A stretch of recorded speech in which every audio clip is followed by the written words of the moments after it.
আমি জানাজায় গিয়ে শরিক হই, কিন্তু জানাজায় শরিক হওয়ার পরে 2 তাকবীর প্রথমে পাই নাই। এরপরে ইমাম সাহেবের সাথে যখন সালাম ফিরেছেন, আমি সালাম ফিরে নামাজ শেষ করে ফেলেছি।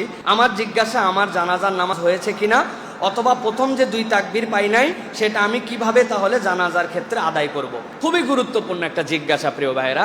আমরা জানাজায় যাই, আমরা জানাজায় যে শরিক হই, 4টা তাকবীর জানাজাতে ফরজ, এটা মনে রাখতে হবে। তাকবীর কয়টা ফরজ? 4টা। এখন আপনি যাওয়ার পরে 2 তাকবীর পান নাই, ইমাম সাহেবের সাথে, এরপর ইমাম সাহেব আসসালামু আলাইকুম রহমতুল্লাহ, আসসালামু আলাইকুম রহমতুল্লাহ বলছেন, আপনিও সাথে সালাম ফিরে নামাজ শেষ করে দিয়ে সুন্দর করে খাটলি নিয়ে কবরস্থানে রওনা হয়ে গেছেন। আপনার কবরস্থানে খাটলি নিয়ে যাওয়ার সওয়াব হবে, কিন্তু আপনার জানাজা আদায় হয় নাই, আপনার জানাজা হয় নাই। এখন কথা হচ্ছে, তাহলে জানাজা আমাকে কিভাবে করতে হবে?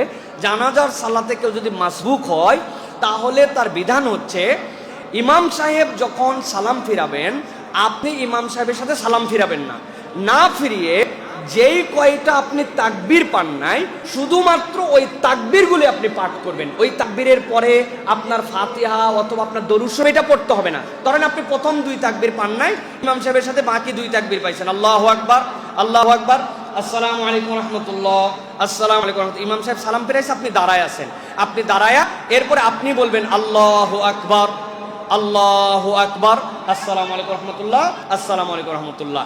এইটা বললে আপনার জানাজা পূর্ণ আদায় হয়ে গেছে।